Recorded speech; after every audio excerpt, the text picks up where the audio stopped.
ದೆಹಲಿಯಲ್ಲಿ ಕುಸ್ತಿಪಟುಗಳ ಹೋರಾಟ ವಿಚಾರದ ಸಂಬಂಧ ಉಡುಪಿಯಲ್ಲಿ ಶೋಭಾ ಕರಂದ್ಲಾಜೆ ಪ್ರತಿಕ್ರಿಯೆಯನ್ನು ಕೊಟ್ಟಿದ್ದಾರೆ. ಸಹಜವಾಗಿ ನಮ್ಮ ದೇಶದಲ್ಲಿ ಹೋರಾಟ ನಡೆದರೆ ಅದಕ್ಕೆ ಇಂಟರ್ನ್ಯಾಷನಲ್ ಬೆಂಬಲ ಸಿಕ್ಕೇ ಸಿಗುತ್ತೆ. ಯಾರೇ ದೇಶದಲ್ಲಿ ಪ್ರತಿಭಟನೆ ಮಾಡಿದರೂ ಕೂಡ ಅವರಿಗೆ ಫಂಡಿಂಗ್ ಮಾಡ್ತಾರೆ. ಜಾರ್ಜ್ ಸೊರೋಸೋ ಅವರ ಜೊತೆ ಯಾರಿದ್ದಾರೆ ಗೊತ್ತಿದೆ. ನಾವು ಯಾರನ್ನೂ ಬೆಂಬಲಿಸ್ತಾ ಇಲ್ಲ. ತಪ್ಪು ಮಾಡಿದಂಥವರಿಗೆ ಶಿಕ್ಷೆ ಆಗಬೇಕು. ಅನುರಾಗ್ ಠಾಕೂರ್ ತನಿಖೆ ಮಾಡಿಸ್ತಾ ಇದ್ದಾರೆ. ಇನ್ನು ನಿಜವಾದ ಮಾಹಿತಿ ಕಲೆ ಹಾಕಬೇಕು. ಈ ಸಂಬಂಧ ಕ್ರೀಡಾ ಇಲಾಖೆ ಅದನ್ನ ನೋಡ್ತಾ ಇದೆ ಅಂತ ಶೋಭಾ ಕರಂದ್ಲಾಜೆ ಕೇಂದ್ರ ಸಚಿವೆ ಹೇಳಿಕೆಯನ್ನು ಕೊಟ್ಟಿದ್ದಾರೆ. ನಮ್ಮ ದೇಶದಲ್ಲಿ ಯಾವುದೇ ಪ್ರೊಟೆಸ್ಟ್ ನಡೆದ್ರೆ ಕೂಡ ಅದಕ್ಕೆ ಇಂಟರ್ನ್ಯಾಷನಲ್ ಬೆಂಬಲ ಸಿಕ್ಕೇ ಸಿಗುತ್ತೆ. ನಾನು ಚುನಾವಣಾ ಸಂದರ್ಭದಲ್ಲಿ ಹಲವಾರು ಸಂದರ್ಭದಲ್ಲಿ ಹೇಳಿದೆ, ಯಾರೇ ಈ ದೇಶದಲ್ಲಿ ಪ್ರೊಟೆಸ್ಟ್ ಮಾಡಿದ್ರೆ ಕೂಡ ಅವರಿಗೆ ಫಂಡಿಂಗ್ ಮಾಡುವಂಥದ್ದು ಮಾಡ್ತಾ ಇದ್ದಾರೆ. ಜಾರ್ಜ್ ಸೊರೋಸ್ ಅವರ ಜೊತೆ ಯಾರ್ಯಾರು ಇದ್ದಾರೆ ಅನ್ನುವಂಥದ್ದು ನಿಮ್ಗೆ ಗೊತ್ತಿದೆ. ಜಾರ್ಜ್ ಸೊರೋಸ್ ಇಡೀ ಭಾರತವನ್ನೇ ಅಸ್ಥಿರ ಮಾಡಬೇಕು, ಇಲ್ಲಿಯ ಪ್ರಜಾತಂತ್ರ ವ್ಯವಸ್ಥೆಯನ್ನ ಅಲ್ಲೋಲ ಕಲ್ಲೋಲ ಮಾಡಬೇಕು ಅಂತ ಫಂಡಿಂಗ್ ಮಾಡುವಂತ ಒಬ್ಬ ವ್ಯಕ್ತಿ.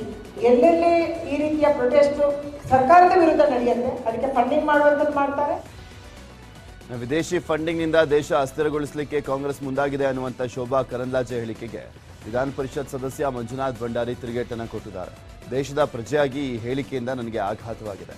ಕೇಂದ್ರದ ಎಲ್ಲಾ ತನಿಖಾ ಸಂಸ್ಥೆಗಳು ನಿಮ್ಮ ಕೈಯಲ್ಲಿ, ಅಧಿಕಾರವೂ ಕೂಡ ನಿಮ್ಮ ಕೈಯಲ್ಲಿದೆ. ದೇಶವನ್ನು ಅಸ್ಥಿರಗೊಳಿಸುವಂತ ವ್ಯಕ್ತಿಗಳು ಯಾರೇ ಇದ್ರೂ ಕೂಡ ಅಂತವರ ವಿರುದ್ಧ ನಿರ್ದಾಕ್ಷಿಣ್ಯ ಕ್ರಮ ಕೈಗೊಳ್ಳಬಹುದು ಅಂತ ಶೋಭಾ ಕರಂದ್ಲಾಜೆ ಅವರ ಹೇಳಿಕೆಗೆ ಸರಿಯಾಗಿ ಟಾಂಗ್ ಕೊಟ್ಟಿದ್ದಾರೆ. ಕಾರ್ಯಕ್ರಮದಲ್ಲಾಗಲಿ ಅಮೆರಿಕದಲ್ಲಿ ನಡೆಯುತ್ತ ಕಾರ್ಯಕ್ರಮಕ್ಕೆಲ್ಲ ಅವರು NGOಗಳು ಹಣವನ್ನು ಕೊಡ್ತಾ ಇದ್ದಾರೆ ಅಂತ ಹೇಳಿ ಗೊತ್ತಿದೆಯಾ ಅವ್ರು ಕೊಡ್ತಾ ಇದ್ದಾರೆ ಅಂತ ಹೇಳಿ. ನಿಮಗಾಗಿರೋದು ಇಷ್ಟೇ, ಯಾವಾಗ ಕರ್ನಾಟಕದಲ್ಲಿ ರಾಹುಲ್ ಗಾಂಧಿ ಅವರು ಬಹಳ ಸ್ಪಷ್ಟವಾಗಿ ಹೇಳಿದ್ರು, ನಾವು 140 ಸ್ಥಾನಗಳನ್ನು ಗೆಲ್ತೀವಿ ಅಂತ ಹೇಳ್ಬಿಟ್ಟು. MP ನಮ್ಮ ಏನು ಲೋಕಸಭಾ ಸದಸ್ಯರ ಒಂದು ಕ್ಷೇತ್ರಗಳು ನೋಡಿದಾಗ ಸುಮಾರು 20 ಕ್ಷೇತ್ರಗಳಲ್ಲಿ ಕಾಂಗ್ರೆಸ್ ಪಕ್ಷ ಮುಂದಿದೆ, 6 ಕ್ಷೇತ್ರಗಳಲ್ಲಿ BJP, ಮತ್ತೆ 2 ಕ್ಷೇತ್ರದಲ್ಲಿ ಮಧು ಬಂಗಾರಪ್ಪ ಸಚಿವ ಆಗಿದ್ದು ತುಂಬಾ ಸಂತಸ ಆಗಿದೆ. ಇನ್ನು ತಂದೆ ತಾಯಿಗೂ ಕೂಡ ಹೆಚ್ಚು ಸಂತೋಷ ಆಗಿರುತ್ತೆ. ಅದಕ್ಕಿಂತ ಹೆಚ್ಚು ಸಂತೋಷ ನನಗಾಗಿದೆ ಅಂತ ಸೊರಬಾದಲ್ಲಿ ಗೀತಾ ಶಿವರಾಜ್ ಕುಮಾರ್ ಹೇಳಿದ್ದಾರೆ. ಮಧು ಮತ್ತು ಅವರ ಪತ್ನಿ ಅನಿತಾ ನಮಗೆ ತಂದೆ ತಾಯಿ ಸ್ಥಾನ ತುಂಬಿದ್ದಾರೆ. ಸೋತಾಗ ಗೆದ್ದಾಗ ಮಧು ಸದಾ ಸೊರಬಾ ಜನರ ಜೊತೆ ಇದ್ದಾನೆ. ಮಧು ಕ್ಷೇತ್ರದ ಎಲ್ಲ ಕೆಲಸವನ್ನ ಮಾಡ್ತಾನೆ. ಈ ಸ್ಥಾನಕ್ಕೆ ಬರಲಿಕ್ಕೆ ಕ್ಷೇತ್ರದ ಜನರೇ ಕಾರಣ. ನಾನು ಇನ್ನು ಮುಂದೆ ರಾಜಕೀಯದಲ್ಲಿ ಸಕ್ರಿಯವಾಗಿ ಇರ್ತೇನೆ. ಲೋಕಸಭೆ ಚುನಾವಣೆ ಸ್ಪರ್ಧೆ ಕುರಿತು ಇನ್ನೂ ಯಾವುದೇ ನಿರ್ಧಾರ ಆಗಿಲ್ಲ ಅಂತ ಹೇಳಿದ್ರು. ಮತ್ತು ಮಧು ವೈಫ್ ಇಬ್ಬರೂ ನಮಗೆ ಮನೆಯಲ್ಲಿ ನಮ್ಮ ತಂದೆ ತಾಯಿ ಸ್ಥಾನನ ಚೆನ್ನಾಗಿ ತುಂಬಿ ನಮ್ಮ ಜೊತೆಗಿದ್ದು ಎಲ್ಲನೂ ನಮ್ಮ ಏನಕ್ಕೂ ಬಿಟ್ಟು ಮಾಡಿದ್ದೇ ಇಲ್ಲ ಅವರಿಬ್ಬರು. ಇವತ್ತು ಮಧುನ ಕೈ ಇದ್ದರು. ಅದೇ ಟೈಮಿಗೆ ನಮ್ಮ ಪಕ್ಷ ಬಂತು, ಕಾಂಗ್ರೆಸ್ ಪಕ್ಷನೂ ಬಂತು. ಆಮೇಲೆ ಮಧುನ ಈ ಸಚಿವ ಸ್ಥಾನದಲ್ಲಿ ನೋಡಿ ನನಗಿಂತ ನಮ್ಮ ತಂದೆ ತಾಯಿ ತುಂಬ ಹ್ಯಾಪಿಯಾಗಿರ್ತಾರೆ ಅಂತ ನನಗೊತ್ತು. ಇಲ್ಲ, ಅದೆಲ್ಲ ನಾನೇನು ಥಿಂಕ್ ಮಾಡಿಲ್ಲ.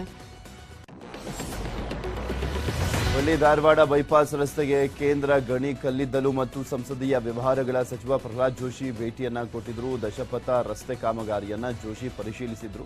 ಸುಮಾರು 31 ಕಿಲೋಮೀಟರ್ ಉದ್ದದ ಹುಬ್ಬಳ್ಳಿ ಧಾರವಾಡ ಬೈಪಾಸ್ ರಸ್ತೆ ನಿರ್ಮಿಸಲಿಕ್ಕೆ ಉದ್ದೇಶಿಸಲಾಗಿದೆ. ಈಗಾಗಲೇ ರಸ್ತೆ ಅಗಲೀಕರಣದ ಕಾಮಗಾರಿ ಪ್ರಾರಂಭಗೊಂಡಿದೆ. ರಸ್ತೆ ಅಗಲೀಕರಣದ ಸಂದರ್ಭದಲ್ಲಿ ಒಂದು ಮೇಲ್ಸೇತುವೆ, ಒಂದು ಚಿಕ್ಕ ಸೇತುವೆ, ವಾಹನಗಳ ಸಂಚಾರಕ್ಕಾಗಿ 13 ಅಂಡರ್ ಪಾಸ್ಗಳ ನಿರ್ಮಾಣ ಮಾಡಲಾಗ್ತದೆ. ಅಲ್ಲದೆ ಲಘು ವಾಹನಗಳ ಸಂಚಾರಕ್ಕೆ 7 ಅಂಡರ್ ಪಾಸ್ಗಳು ಹಾಗೂ 1 ರೈಲ್ವೆ ಮೇಲ್ಸೇತುವೆ ನಿರ್ಮಿಸಲಾಗ್ತದೆ. ಕಾಮಗಾರಿ ಚುರುಕುಗೊಳಿಸುವಂತೆ ರಾಷ್ಟ್ರೀಯ ಹೆದ್ದಾರಿ ಪ್ರಾಧಿಕಾರಕ್ಕೆ ಜೋಶಿ ಈ ವೇಳೆ ಸೂಚನೆಯನ್ನ ಕೊಟ್ಟಿದ್ದಾರೆ. ಒಡಿಶಾದ ಬಾಲಸೂರ್ ರೈಲು ಅಪಘಾತದ ಸಾವಿನ ಸಂಖ್ಯೆ 280ಕ್ಕೆ ಏರಿಕೆ ಆಗಿದ್ದು 1000ಕ್ಕೂ ಹೆಚ್ಚು ಮಂದಿಗೆ ಗಾಯಗಳಾಗಿದೆ. ಆಸ್ಪತ್ರೆಯಲ್ಲಿ ಚಿಕಿತ್ಸೆ ಪಡಿತಾ ಇದ್ದಾರೆ. ದುರಂತಕ್ಕೆ ಸಿಗ್ನಲ್ ನಿರ್ವಹಣೆಯೇ ನೇರ ಕಾರಣ ಅಂತ ರೈಲ್ವೆ ಇಲಾಖೆ ಪ್ರಾಥಮಿಕ ವರದಿಯಲ್ಲಿ ಮಾಹಿತಿ ಸಿಕ್ಕಿದೆ. 3 ದಿನಗಳ ನಿರಂತರ ಕಾರ್ಯಾಚರಣೆ ನಡೀತಾ ಇದ್ದು ಸಾಕಷ್ಟು ಸಾವು ನೋವು ಹೆಚ್ಚಾಗುತ್ತಲೇ ಇದೆ.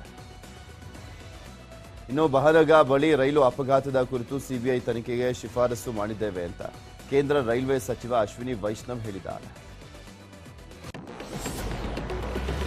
ಒಡಿಶಾದ ಬಾಲಸೋರ್ನಲ್ಲಿ ಸಂಭವಿಸಿದಂಥ ರೈಲು ದುರಂತಕ್ಕೆ ಮಸೀದಿ ಕಾರಣ ಅಂತ ಬಿಂಬಿಸಿ ಸಾಮಾಜಿಕ ಜಾಲತಾಣದಲ್ಲಿ ಪೋಸ್ಟ್ ಮಾಡುವ ಮೂಲಕ ತುಮಕೂರು ಮೂಲದ ಮಹಿಳೆ ವಿವಾದಕ್ಕೆ ಗುರಿಯಾಗಿದ್ದಾರೆ. ಬಿಜೆಪಿ ಸಾಮಾಜಿಕ ಜಾಲತಾಣ ವಿಭಾಗದಲ್ಲಿ ಕಾರ್ಯನಿರ್ವಹಿಸುವಂಥ ಶಕುಂತಲಾ ಎಸ್ ವಿವಾದಿತ ಪೋಸ್ಟ್ ಅನ್ನು ಹಾಕಿರುವಂಥವರು. ಇದಕ್ಕೆ ನೆಟ್ಟಿಗರು ತೀವ್ರ ಆಕ್ಷೇಪವನ್ನು ವ್ಯಕ್ತಪಡಿಸಿದ್ದು, ಇವರು ಸಾಮಾನ್ಯ ಜನರ ತಲೆಯಲ್ಲಿ ದ್ವೇಷದ ವಿಷಬೀಜ ಬಿತ್ತಲಿಕ್ಕೆ ಪ್ರಯತ್ನವನ್ನು ಮಾಡ್ತಾ ಇದ್ದಾರೆ ಅಂತ ಆಕ್ಷೇಪವನ್ನು ವ್ಯಕ್ತಪಡಿಸಿದ್ದಾರೆ. ಶಕುಂತಲಾ ರೈಲು ದುರಂತದ ಫೋಟೋವನ್ನು ಹಾಕಿ ಸಮೀಪದ ಮಸೀದಿಯನ್ನ ಬಾಣದ ಗುರುತು ಮೂಲಕ ತೋರಿಸಿದ್ದಾರೆ. ಫೋಟೋ ವೈರಲ್ ಆಗ್ತಾ ಇದ್ದಂತೆ ಶಕುಂತಲಾ, ನಟರಾಜ್, ಟ್ವೀಟ್ ಡಿಲೀಟ್ ಮಾಡಿದ್ದಾರೆ. ಇದು ಒಡಿಶಾದ ಪೊಲೀಸರ ಗಮನಕ್ಕೆ ಬಂದಿದ್ದು, ಈ ಬಗ್ಗೆ ಕರ್ನಾಟಕ ಪೊಲೀಸ್ನಿಂದ ಮಾಹಿತಿಯನ್ನು ಸಂಗ್ರಹಿಸಿದ್ದಾರೆ. 15 ಸುದ್ದಿಯನ್ನು ನೋಡೋಣ, ಆದರೆ ಅದಕ್ಕೂ ಮುಂಚೆ ಒಂದು small break.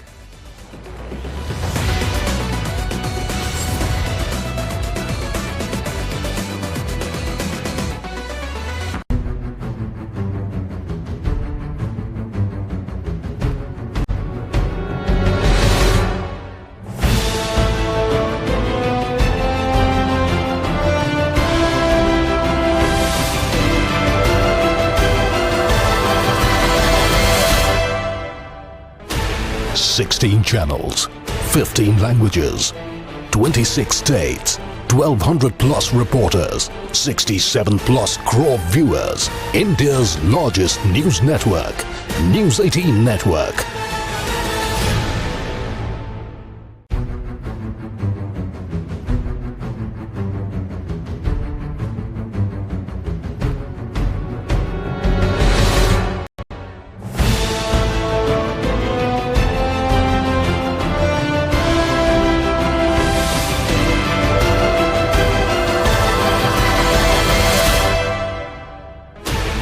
Sixteen channels, 15 languages, 26 states, 1,200 plus reporters, 67 plus crore viewers. India's largest news network, News 18 Network.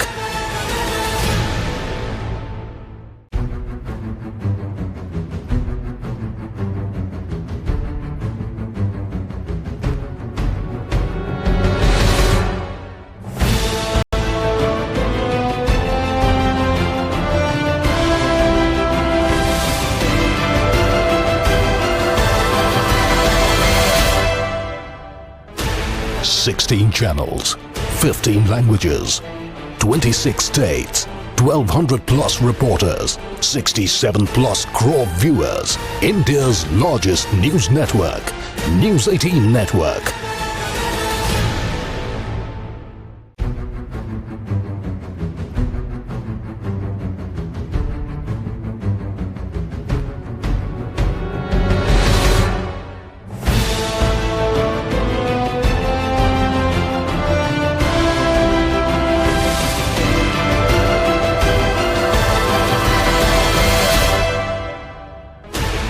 Sixteen channels, 15 languages, 26 states, 1,200 plus reporters, 67 plus crore viewers. India's largest news network, News 18 Network.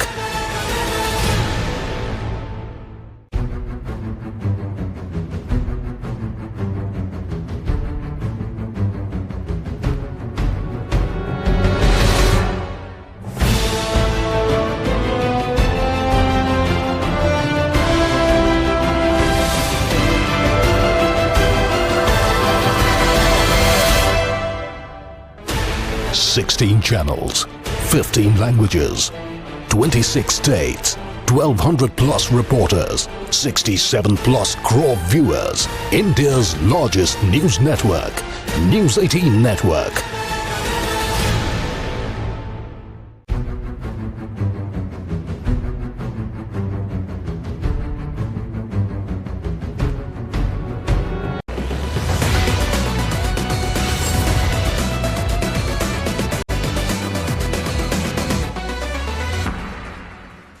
Welcome back. ಉಳಿದ ಸುದ್ದಿಗಳನ್ನು ಒಂದೊಂದಾಗಿ ನೋಡ್ತಾ ಹೋಗೋಣ.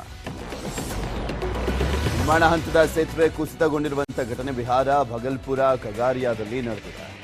ಸುಲ್ತಾನ್ಗಂಜ್ ಅಗುವಾನಿ ಗಂಗಾ ನದಿಯ ಮೇಲೆ ನಿರ್ಮಾಣ ಮಾಡ್ತಾ ಇದ್ದಂಥ 4 ಪಥದ ಸೇತುವೆ ಕುಸಿದು ಬಿದ್ದಿದೆ. 30ಕ್ಕೂ ಹೆಚ್ಚು ಸ್ಲ್ಯಾಬ್ಗಳು ಅಂದರೆ 100 ಅಡಿ ಉದ್ದದ ಹಲವು ಪಿಲ್ಲರ್ಗಳು ಕುಸಿದಿವೆ. ಕಳೆದ ವರ್ಷದ ಏಪ್ರಿಲ್ 27ರಂದು ಈ ನಿರ್ಮಾಣ ಹಂತದ ಸೇತುವೆ ಬಿದ್ದಿತ್ತು. ಈಗ ಮತ್ತೆ 2ನೇ ಬಾರಿಗೆ ಕುಸಿದಿದೆ.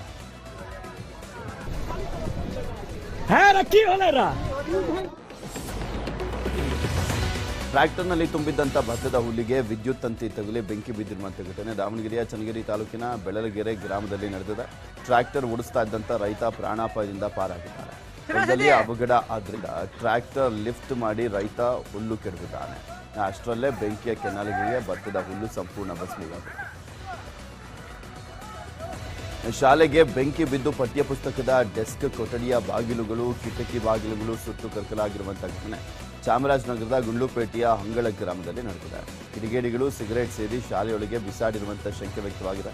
ಘಟನಾ ಸ್ಥಳಕ್ಕೆ ಅಗ್ನಿಶಾಮಕ ಸಿಬ್ಬಂದಿ ಆಗಮಿಸಿ ಬೆಂಕಿಯನ್ನು ನಂದಿಸಿದ್ದಾರೆ. ನಲ್ಲಿ ನಿಂತಿದ್ದಂಥ ರೈತರ ಸಹಾಯಕ್ಕೆ ಪಿಎಸ್ಐ ಧಾವಿಸಿದ್ರು. ಸೋಯಾಬೀನ್ ಬೀಜಕ್ಕೋಸ್ಕರ ಸಾಲಾಗಿ ಬಿಸಿಲಿನಲ್ಲಿ ನಿಂತಿದ್ದಂಥ ರೈತರಿಗೆ ಪಿಎಸ್ಐ ಪರಶುರಾಮ್ ಕಟ್ಟಿಮನೆ ಹಣ್ಣು ನೀರನ್ನು ವಿತರಣೆ ಮಾಡಿದ್ದಾರೆ. ಹಾವೇರಿಯ ಬಂಕಾಪುರದಲ್ಲಿ ಬೀಜ ಗೊಬ್ಬರ ವಿತರಿಸಲಾಗ್ತಾ ಇತ್ತು. ಬೀಜ ಗೊಬ್ಬರ ಪಡೆದುಕೊಳ್ಳಿಕ್ಕೆ ಬೇರೆ ಬೇರೆ ಗ್ರಾಮಗಳಿಂದ ಆಗಮಿಸಿದಂಥ ರೈತರಿಗೆ ಕಳೆದ 1 ವಾರದಿಂದ ಸ್ವಂತ ಖರ್ಚಿನಲ್ಲಿ ಪಿಎಸ್ಐ ಸಹಾಯವನ್ನು ಮಾಡ್ತಾ ಇದ್ದಾರೆ. ಪಿಎಸ್ಐ ಕೆಲಸಕ್ಕೆ ಎಲ್ಲೆಡೆ ಮೆಚ್ಚುಗೆ ವ್ಯಕ್ತವಾಗ್ತಾ ಇದೆ.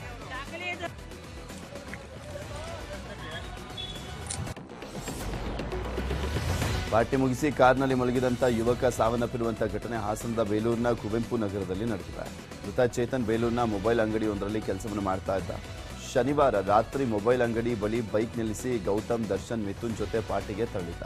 ಸ್ನೇಹಿತರೆಲ್ಲ ರಾತ್ರಿ 12 ಗಂಟೆಯವರೆಗೂ ಗೌತಮ್ ರೂಮ್ನಲ್ಲಿ ಪಾರ್ಟಿ ಮಾಡಿ ನಂತರ ದರ್ಶನ್, ಮಿಥುನ್, ಗೌತಮ್ ಮನೆಗೆ ಹೋಗಿದ್ರು.